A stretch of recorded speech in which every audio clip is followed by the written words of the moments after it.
a început o nouă săptămână cu Dear Kim Kardashian. Un eveniment destul de neașteptat.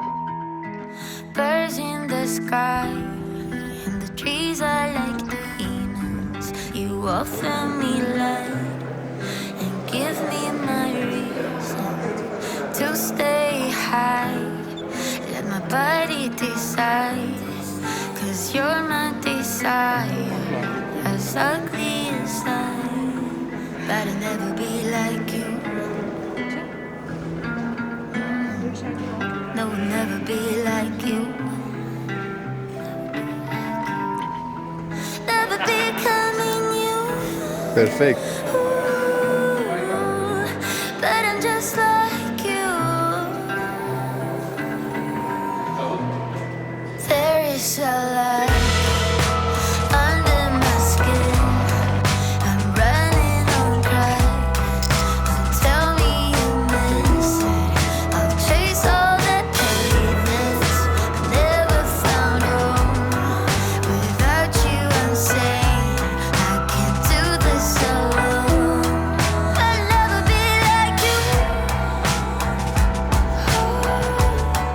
Never be like you. No,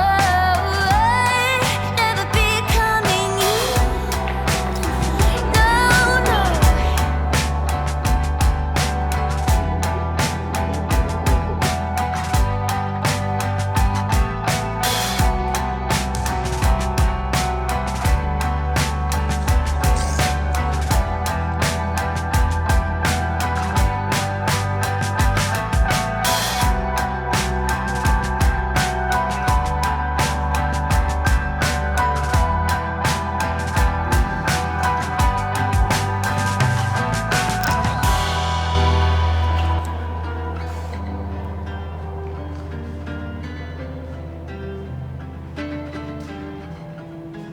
Birds in the sky and the trees are like demons.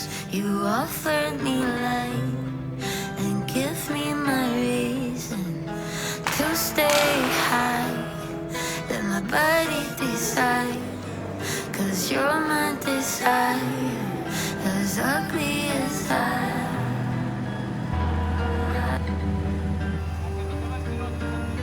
Da, da. Nu, nu.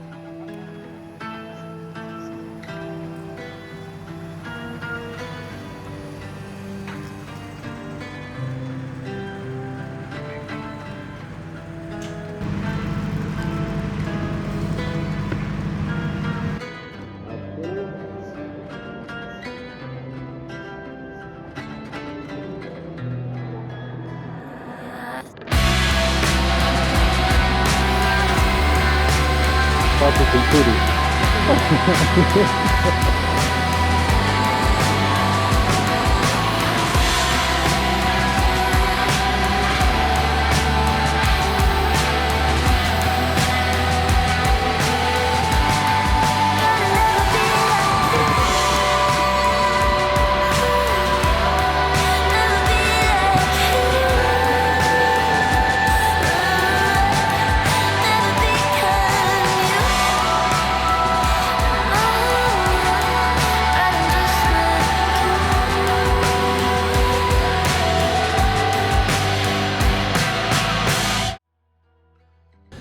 Mâine va fi ultima zi. Acum încă se filmează ultimele cadre cu tronul. Ce producție mare! Atât de mult mă bucur că m-am întâlnit cu atâția actori din Iași, o echipă atât de frumoasă, oameni dornici, profesioniști, dornici pentru a lucra, pentru a avea proiecte. Deci astăzi a fost o zi de succes. A fost o zi frumoasă, este 12 și încă nu am început să strângem, cum am zis, încă filmăm. Dacă vă întrebați cum e ora 12 și am lumina aceasta pe față, este pentru că încă avem luminile afară, proiectoarele afară, puse la, nu știu, 12-15 metri. Oricum, a fost o zi fantastică și sper să aveți și voi un pic, să simțiți și voi un pic din atmosfera profesională, din atmosfera faină de colegialitate, din imagini. Și da, gata, parcă nici nu vrea să mă opresc, e fain de tot. Ultimul cadru. Aici l-ați văzut pentru prima dată.